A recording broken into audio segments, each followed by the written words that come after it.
Hello friends, how are you all? I hope that you all will be fit, fine and happy. Now you are along with Pradeep Patel. I am going to discuss about the nutrition in animals. Nutrition in animals. Before discussing nutrition in animals, we need to know what is nutrition.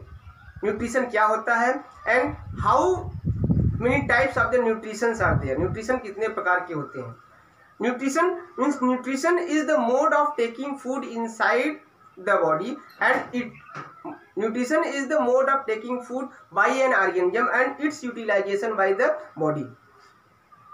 भोजन को शरीर के अंदर लेना, किसी जीव के द्वारा अपने बॉडी में लेना और उसका उपयोग करने की जो क्रिया होती है उसको हम लोग न्यूट्रिशन बोलते हैं. Nutrition are of mainly the two types. मुख्य रूप से दो प्रकार के होते हैं, autotrophic mode of nutrition and heterotrophic mode of nutrition. Autotrophic mode of nutrition mostly takes place in the green plants. All the green plants have the ability to make their own food. सभी green plants में ability होती है कि वो अपना भोजन स्वयं से बना सकते हैं with the help of the carbon dioxide, water and the sunlight. The green plants have the chlorophyll. With the help of the chlorophyll they trap the sunlight, and with the help of the carbon dioxide and the waters they make their own food. The food making process in the plants is known as the photosynthesis. जो food making process होता है पौधों में उसको हम लोग बोलते हैं photosynthesis. So all the green plants are the autotrophs. Autotrophs are made up of the two words. ये दो वर्ड से मिलकर के बना हुआ है. Auto means self and tropos means nourishment, means organisms those who can make their own food. That one is the autotrophs. Our green plants are the autotrophs. And second one is the heterotrophs. Heterotrophs means the organisms which cannot make their own food. अपना भोजन तो लोग नहीं बना पाते हैं and dependent on the others for taking their food. That one is called the heterotrophs. Heterotrophs is also made up of the two words. ये भी दो शब्दों से मिलकर के बना हुआ है. एक hetero means others and tropos means nourishment, means the organisms will dependent on others for taking their food. That one is called the heterotrophs. All animals comes into this category, means they are the heterotrophs. All animals are the heterotrophs. Now let us see nutrition in animals. Animals nutrition includes nutrients requirements, mode of taking food and its utilization in the body. So first of all we need to know what is nutrients. Nutrients means component of food that are required for the growth and development of an organism. किसी भी जीव के द्वारा जो nutrients means component of food लिए जाते हैं उसी को बोलते हैं हम लोग nutrients. Such as nutrients are the component of the food are the carbohydrate, fats, vitamins, minerals, proteins along with the water, fibers. These are the component of the food that are required for the growth and development for an organism. किसी भी जीव के द्वारा इसकी requirements होती है. So the nutrition. Next we are going to discuss about the nutrition. Nutrition is a complex process. Nutrition जो होता है एक complex process होता है that involves, जो कि involve किए रहता है following processes. That involves the following processes such as the ingestion, digestion, absorption, assimilation, egestion. Now we will discuss one by one about the every processes such as ingestion, digestion, absorption, assimilation and egestion. Yes dear students, so let us see about ingestion. What is ingestion? Ingestion means taking food inside the body. किसी भी organisms के द्वारा जो भोजन लिया जाता है such processes are called the ingestion. Next one is the digestion. Digestion is a process in which the complex substances, insoluble substances are broken down into the simpler substances and the soluble substances. जो complex substance होते हैं उनका और जो insoluble substance होते हैं उनका break down simpler substance में और सॉल्युबल सब्सटेंस में, जिसके थ्रू जो कि बॉडी उसको एब्जॉर्ब कर सके। Such processes are called the digestion. Means the breakdown of complex substances into the simpler substances is known as the digestion. And next one is the absorption. What is absorption? Absorption means absorption means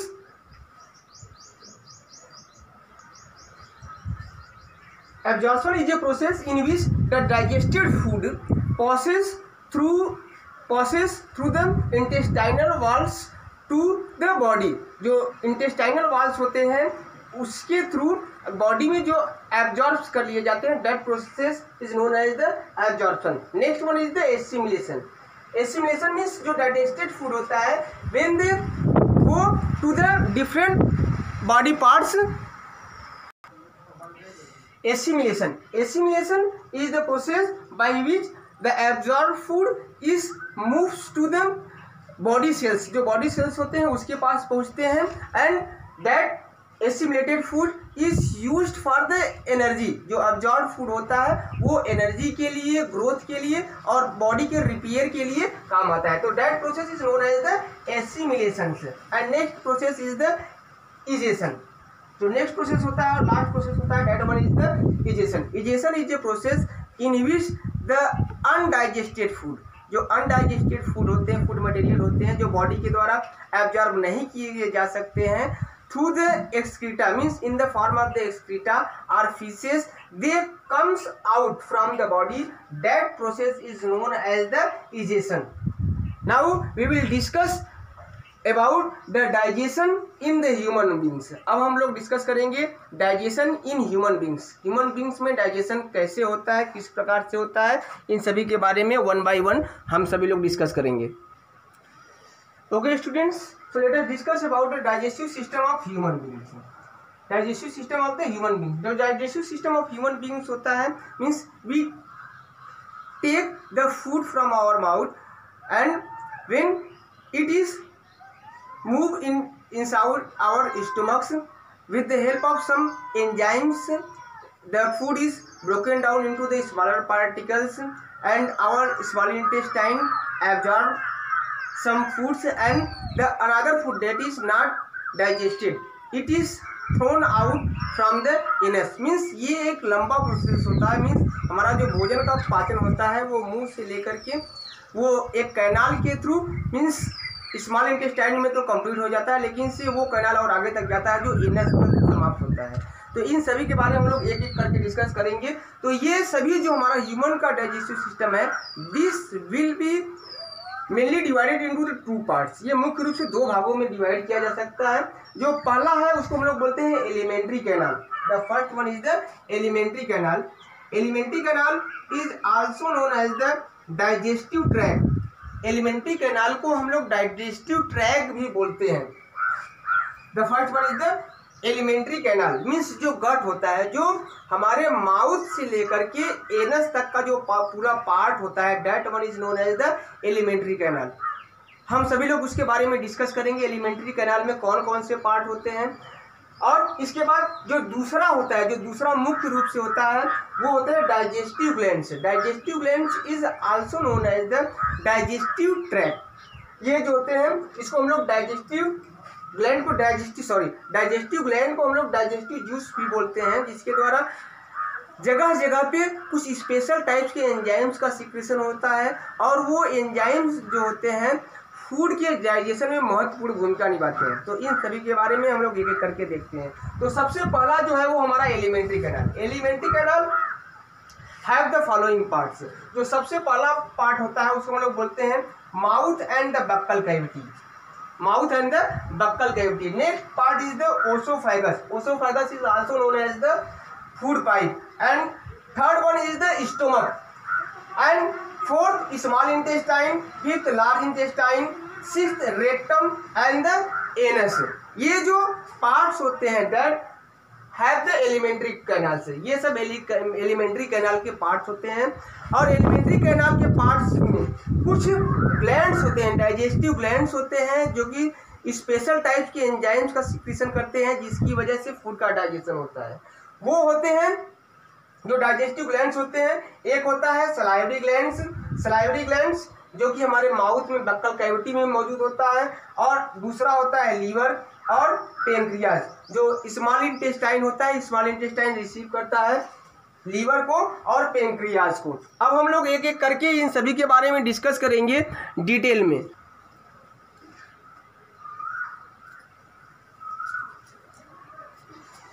जैसा कि हम figure में देख पा रहे हैं, इसमें कि डिफरेंट पार्ट्स को दिखाया गया। This is the human digestive system, ये ह्यूमन डाइजेस्टिव सिस्टम को दिखाया गया, डिफरेंट पार्ट्स को दिखाया गया है। This one is the buccal cavity, buccal cavity, and this part is, this one is the salivary glands, and this part is known as the esophagus, and this one is the diaphragm, and this part is known as the stomach, and here is the pancreas, and this is the small intestine, this is the large intestine, and this part is known as the rectum, and this part is known as the anus, and this one is known as the appendix, and this one is known as the liver, that have the sac-like structure, that one is called the gallbladder, that store the bile juices. So we will discuss one by one in detail. जो buccal cavity होता है, buccal cavity में मुख्य रूप से जो हमारे teeth होते हैं और टंग होते हैं।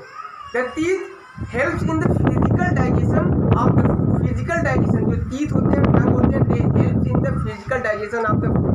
Means cutting, tearing and chewing of the food. ये जो हमारे टीथ होते हैं, cutting, tearing and chewing of the food में हेल्प करते हैं। एंड द टंग से helps in swallowing the food, making the food, masticating and its rolling and swallowing of the foods. जो भोजन है, भोजन का लुगदी बनाने में, उसमें सलाइवा को मिलाने में, और सलाइवा को मिलाने के बाद उसका लुगदी बना करके उसको स्वॉलिंग करने में, उसको निगलने में हेल्प करते हैं। तो this is the part of the buccal cavity. हम लोग बाद में थोड़ा सा एक वीडियो अलग से बनाएंगे बक्कल कैविटी के बारे में, जिसमें खास करके हम लोग टीथ के बारे में डिस्कस करेंगे। मीन्स जो टेम्पोररी टीथ होते हैं, जिसको मिल्क टीथ भी बोलते हैं, और परमानेंट टीथ, और जो कैविटीज़ होते हैं, जो टूथ डीकेज होते हैं, उसके बारे में डिस्कस करेंगे। तो ये जो टूथ होता है, means buccal cavity, teeth physical digestion में हेल्प करता है। अब हमारा जो भोजन होता है, means we ingest the food from our mouth, हम अपने माउथ के द्वारा जो भोजन होता है वो अपने माउथ में ले लेते हैं, इंजेक्ट कर लेते हैं। Such process is known as the injection, hands के द्वारा। अब ये यहाँ पे माउथ में पहुँचता है, माउथ में पहुँचने के बाद यहाँ पे कुछ जो सबसे पहला एंजाइम्स होता है वो सलाइवरी ग्लैंड्स के थ्रू सलाइवरी एमाइलेज का सिक्रीशन होता है। जो सलाइवरी एमाइलेज होता है, that helps to partially digest the food, partially digestion, food के पार्शियली डाइजेशन में हेल्प करता है। मीन्स कुछ जो हमारा भोजन होता है, कुछ जो स्टार्च होता है, वो कुछ यहाँ पे इसका डाइजेशन होने स्टार्ट हो जाता है। फिर इसके बाद हमारा जो भोजन होता है वो फूड पाइप के through, this is the oesophagus और food pipe, this one is also known as the food pipe. Food pipe के थ्रू हमारा जो भोजन होता है वो स्टमक में पहुंचता है। Means oesophagus is the part that runs from next to the stomach. ये एक पाइप नुमा संरचना होती है जो भोजन को हमारे स्टमक में लाने में हेल्प करता है।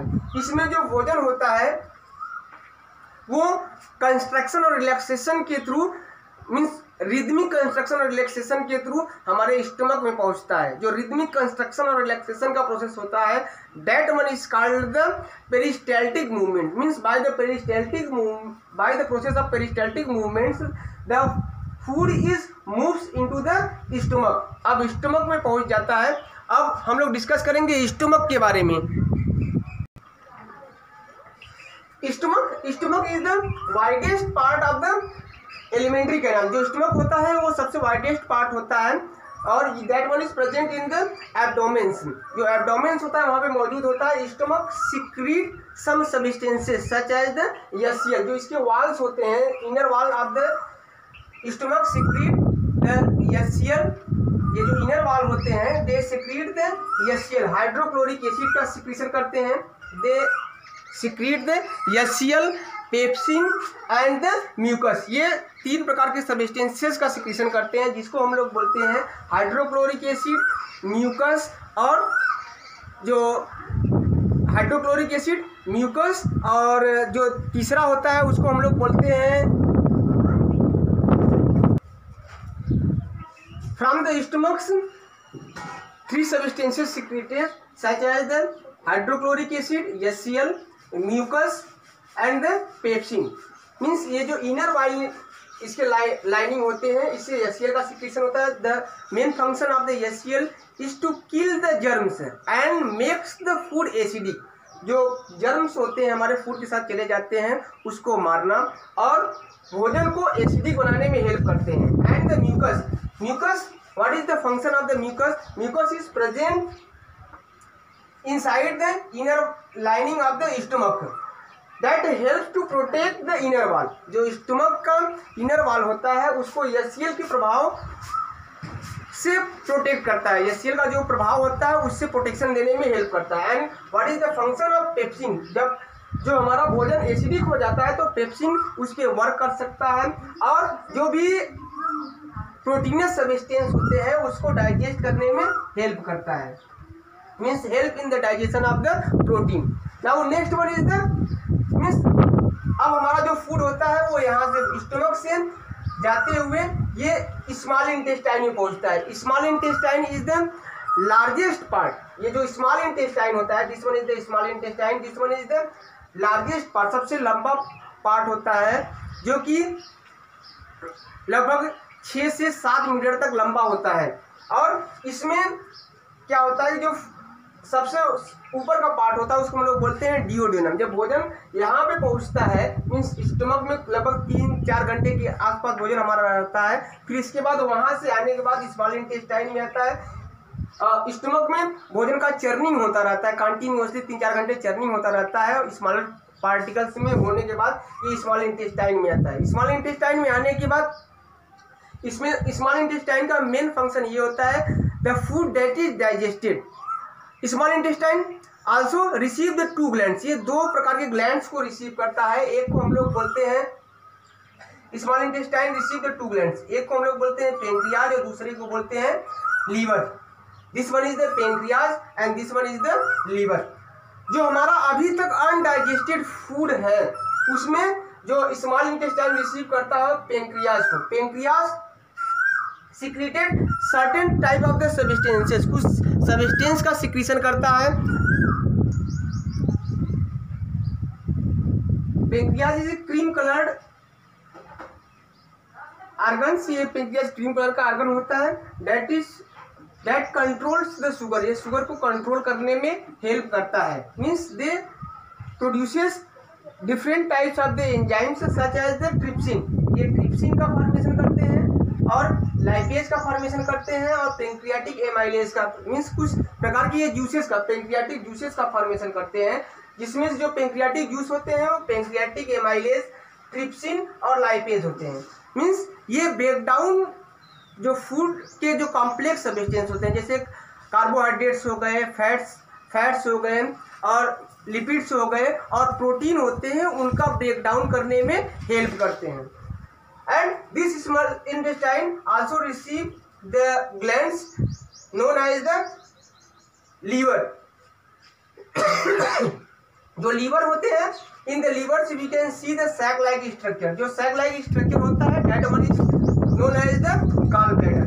This sac-like structures store the bile juice। ये bile juice को स्टोर किए रहते हैं that helps to break down of the fat। ये ब्रेक डाउन जो फैट के ब्रेक डाउन में हेल्प करते हैं। जो फैट होता है उसका break down simple substance means fatty acid और ग्लिसरॉल में होता है।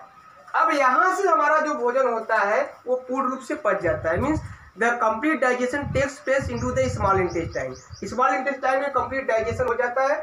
इसके बाद जो स्मॉल इंटेस्टाइन से हमारा जो फूड होता है मीन्स जो डाइजेस्टेड फूड होते हैं वो ऑब्जर्व कर लिए जाते हैं। The small intestine have the finger like outgrowth. हमारे स्मॉल इंटेस्टाइन में इस प्रकार से यहाँ पे फिंगर लाइक आउटग्रोथ होते हैं। Small intestine have the finger like outgrowth that have the several types of the means many blood vessels, उसमें बहुत से ब्लड वेसल्स होते हैं in which the blood flows continuously.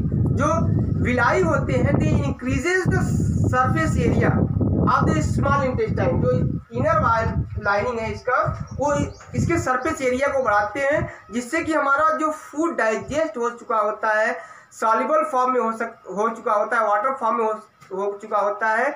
अब ये स्मॉल इंटेस्टाइन के द्वारा, जिसको हम लोग इनर लाइनिंग होता है, जिसको हम लोग विलाई बोलते हैं, इस विलाई के द्वारा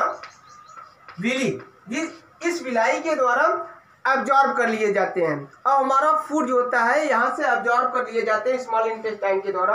और जो रेस्ट पार्ट होते हैं, मीन्स जो हमारा भोजन डाइजेस्ट नहीं होता है, अनडाइजेस्ट होता है, अब वो इस स्मॉल इंटेस्टाइन के थ्रू होते हुए लार्ज इंटेस्टाइन में पहुंच जाता है। This one is the large intestine. ये वाला जो पार्ट होता है वो लार्ज इंटेस्टाइन का होता है। Large intestine the main function of the large intestine, ये लार्ज इंटेस्टाइन वाइडर होता है in comparison to the small intestine. Small intestine की तुलना में ये थोड़ा सा वाइडर होते हैं और छोटे भी होते हैं। इसका मेन फंक्शन होता है लार्ज इंटेस्टाइन का कि जो साल्ट होते हैं और जो वाटर होते हैं उसका वो एब्जॉर्प्शन करते हैं। Means from the large intestines the water as well as the salt is absorbed. अब ये जो हमारा भोजन होता है वो लार्ज इंटेस्टाइन से होते हुए रेक्टम में जब हमारा ये भोजन पहुंचता है तो ये सेमी सॉलिड फॉर्म में कुछ समय के लिए रहता है। और जब when we go to toilets के लिए जाते हैं तो ये जो फीसेस होते हैं, जो एक्सक्रीटा होते हैं, is in the form of the waste material, excreta के रूप में एनस के थ्रू शरीर से बाहर निकल आते हैं। इस प्रकार से जो ह्यूमन का डाइजेशन होता है वो कंप्लीट होता है। डियर स्टूडेंट्स, एक बार फिर से हम डाइजेशन इन ह्यूमन को फिर से समझने का प्रयास करेंगे। जो ह्यूमन डाइजेशन होता है यह मुख्य रूप से ह्यूमन डाइजेशन को हम लोग मुख्य रूप से दो भागों में, मीन डाइजेस्टिव सिस्टम को मुख्य रूप से दो भागों में डिवाइड कर सकते हैं। एक को हम लोग बोलते हैं एलिमेंट्री कैनाल और दूसरे को बोलते हैं डाइजेस्टिव ग्लैंड्स। एलिमेंट्री कैनाल जो होता है ये माउथ से लेकर के पूरे एनस तक फैला हुआ होता है। एलिमेंट्री कैनाल के निम्नलिखित भाग होते हैं, मीन्स इस निम्नलिखित पार्ट में डिवाइड होते हैं। जो पहला होता है वो बक्कल कैविटी होता है। बक्कल कैविटी से हमारा जो फूड होते हुए वो आता है ओसोफेगस। ओसोफेगस के बाद ये आता है जो ये हमारा स्टोमक होता है, स्टोमक में भोजन पहुंचता है। स्टोमक के बाद ये हमारा जो भोजन होता है वो स्मॉल इंटेस्टाइन में पहुंचता है। This is the small intestine. अब ये स्मॉल इंटेस्टाइन से भोजन हमारा होते हुए लार्ज इंटेस्टाइन में पहुंचता है। लार्ज इंटेस्टाइन के बाद रेक्टम, जो लार्ज इंटेस्टाइन का जो लास्ट पार्ट होता है उसको हम लोग बोलते हैं रेक्टम। रेक्टम में कुछ समय के लिए भोजन रहता है। इसके बाद जो भोजन होता है वो एनस के थ्रू शरीर से जो अनडाइजेस्टेड फूड होता है वो भोजन अनडाइजेस्टेड फूड एनस के थ्रू बाहर निकल जाता है। और जो दूसरा पार्ट होता है जिसको हम लोग डाइजेस्टिव ग्लैंड बोलते हैं, जो कि भोजन के डाइजेशन में महत्वपूर्ण भूमिका निभाता है, उसको वो हमारा माउथ में होता है। माउथ में मीन्स बक्कल कैविटी में होते हैं, जिसको हम लोग बोलते हैं सलाइवरी ग्लैंड्स। सलाइवरी ग्लैंड्स जो पहला एंजाइम्स होता है, मीन्स सलाइवरी ग्लैंड से सलाइवरी एमाइलेज का सिक्रीशन होता है यहाँ पे। और इसके बाद इसमें स्मॉल इंटेस्टाइन दो प्रकार की ग्लैंड को रिसीव करता है। एक जो होता है उसको हम लोग बोलते हैं पेंक्रियाज, दूसरे को बोलते हैं लिवर। तो सबसे पहले हम जब भोजन को इंजेस्ट करते हैं माउथ में, मीन्स बक्कल कैविटी में, तो सबसे पहले इसका फिजिकल डाइजेशन होता है। फिजिकल डाइजेशन में क्या होता है कि जो हमारे दांत होते हैं और टंग होते हैं भोजन को काटने में, चीरने में और उसको चीविंग करने में हेल्प करते हैं, उसको चबाने में हेल्प करते हैं। जब भोजन हमारा फिजिकल डाइजेशन इसका हो जाता है तो टंग की सहायता से जो सलाइवा होता है, मीन्स सलाइवरी एमाइलेज, सलाइवा का सिक्रीशन सलाइवरी ग्लैंड से होता है, तो हमारे ये भोजन को मिक्सअप करके ये स्वॉलिंग करने में हेल्प करते हैं। तो हमारा भोजन जो होता है वो माउथ से, बक्कल कैविटी से होते हुए ओसोफेगस में पेरिस्टाल्टिक मूवमेंट होता है। ओसोफेगस को हम लोग दूसरे नाम से फूड पाइप के नाम से भी जानते हैं। फिर इसके बाद हमारा जो यहाँ से नेक से लेकर के स्टमक तक का जो पार्ट होता है, जो पाइप की तरह पार्ट होता है, उसको हम लोग ओसोफेगस बोलते हैं। यहाँ इसमें भोजन पेरिस्टाल्टिक मूवमेंट करते हुए, कंस्ट्रक्शन और रिलैक्सेशन करते हुए स्टमक में पहुंच जाता है। स्टमक से कुछ प्रकार के सब्सटेंसेस का सिक्रीशन होता है, जैसे कि HCl का सिक्रीशन होता है। HCl का मेन फंक्शन ये होता है कि जो हमारे भोजन में अभी तक जर्म्स रह गए उसको मारने का काम करता है और भोजन को एसिडिक बनाने में कार्य करता है। और जो इनर लाइनिंग होता है स्टमक का, इस यहाँ पे म्यूकस का सिक्रीशन होता है। म्यूकस क्या करता है, ये इनर वाल को, जो स्टमक का इनर वाल होता है उसको प्रोटेक्ट करता है HCl के प्रभाव से। और इसके बाद पेप्सिन होता है। पेप्सिन का मेन फंक्शन ये होता है कि वो प्रोटीन को डाइजेस्ट कर सके, प्रोटीन को अमीनो एसिड में तोड़ने का काम करता है। स्टमक में हमारा भोजन लगभग 3 घंटे के आसपास, नियरली 3 घंटे के आसपास रहता है और उसका बराबर चर्निंग होता रहता है। जो चर्निंग मीन्स उथल पुथल होता रहता है। और इसके बाद हमारा भोजन कुछ पच जाता है। पचने के बाद ये इस रास्ते से होते हुए स्मॉल इंटेस्टाइन में पहुंचता है। स्मॉल इंटेस्टाइन जो कि कंप्लीट, जहाँ पे भोजन का कंप्लीट डाइजेशन होता है, वहाँ पे स्मॉल इंटेस्टाइन क्या करता है कि 2 प्रकार के ग्लैंड को रिसीव करता है। एक जो ग्लैंड्स होता है उसको हम लोग बोलते हैं पेंक्रियाज, और दूसरा जो ग्लैंड्स होता है उसको हम लोग बोलते हैं लीवर। जो पेंक्रियाज होता है, पेंक्रियाज का मेन फंक्शन ये होता है कि ये जो कुछ प्रकार के एंजाइम का सिक्रीशन करता है, जैसे कि कुछ प्रकार के पेंक्रियाटिक जूस का सिक्रीशन करता है, जिसको हम लोग बोलते हैं पेंक्रियाटिक एमाइलेज, ट्रिप्सिन और लाइपेज। पेंक्रियाटिक एमाइलेज जो होता है वो कार्बोहाइड्रेट्स को ब्रेक डाउन करने में हेल्प करता है। जो लाइपेज होता है वो जो फैट्स होते हैं उसको ब्रेक डाउन करने में हेल्प करता है। और जो ट्रिप्सिन होता है वो प्रोटीन को डाइजेस्ट करने में हेल्प करता है। इस प्रकार से भोजन जो होता है यहाँ पे कुछ डाइजेस्ट हो जाता है। इसके बाद यही जो स्मॉल इंटेस्टाइन होता है ये दूसरे ग्लैंड्स को रिसीव करते हैं, जिसको बोलते हैं लीवर। लीवर जो होता है वो पूरे बॉडी का सबसे लार्जेस्ट ग्लैंड माना जाता है, सबसे लार्जेस्ट ग्लैंड्स होता है। और ये जो ग्लैंड्स होता है, ब्लड ग्लैंड्स होता है, ये रिसीव करता है सैक लाइक स्ट्रक्चर एक होता है इसमें, जिसको हम लोग गाल ब्लैडर बोलते हैं। ये गाल ब्लैडर ये कुछ डाइजेस्टिव जूस का सिक्रीशन करते हैं। मीन्स ये गाल ब्लैडर स्टोर करता है बाइल जूस को। बाइल जूस का मेन फंक्शन ये होता है कि जो फैट अभी तक पचे नहीं हुए हैं, अभी जो इनसॉल्युबल फैट्स हैं, जो इनसॉल्युबल फैट्स को ये डाइजेशन करने में हेल्प करते हैं। यहाँ से फैट का डाइजेशन हो जाता है। और फिर जब फैट का डाइजेशन हो जाता है मीन्स जो बाइल जो होते हैं वो एक्ट करते हैं फैट पे। फैट का ब्रेकडाउन ग्लिसरॉल में होता है, फैटी एसिड में होता है। इसके बाद जो भोजन का होता है वो कंप्लीट डाइजेशन हो जाता है। मीन्स कंप्लीट डाइजेशन होने के बाद जो हमारा इनर वाल होता है स्मॉल इंटेस्टाइन का, उसमें कुछ फिंगर लाइक्स, बहुत से thousand of the finger like outgrowths are there. कुछ फिंगर लाइक आउटग्रोथ्स होते हैं जो कि जिसको हम लोग विलाई बोलते हैं, विली। ये विलाई जो होते हैं सिंगुलर विलस से मिलकर के बने होते हैं। इसका मेन फंक्शन ये होता है कि ये एब्जॉर्प्शन एरिया को बढ़ाते हैं। जो एब्जॉर्प्शन एरिया होता है उसको बढ़ाते हैं, जिसकी वजह से ये विलस में सब ब्लड वेसल्स होते हैं। वो ब्लड वेसल्स क्या करते हैं कि ब्लड वेसल्स जितने भी फूड डाइजेस्ट हो गए हैं, सॉल्युबल फॉर्म में हो गए हैं, वो उसको अब्जॉर्ब कर लेते हैं। वहाँ से अब्जॉर्ब करने के बाद अब ये बॉडी में जिस पार्ट में ब्लड में मिलने के बाद जहाँ पर भी ब्लड जाता है पूरे बॉडी पार्ट में, वहाँ सभी सेल तक फूड को पहुँचाने में हेल्प करते हैं। अब हमारा जो अनडाइजेस्टेड फूड होता है वो स्मॉल इंटेस्टाइन से होते हुए लार्ज इंटेस्टाइन में पहुँच जाता है। लार्ज इंटेस्टाइन में जब ये पहुँचता है भोजन, तो लार्ज इंटेस्टाइन का मेन फंक्शन ये होता है कि लार्ज इंटेस्टाइन ये वाइडर पार्ट होता है, स्मॉल इंटेस्टाइन से छोटा होता है।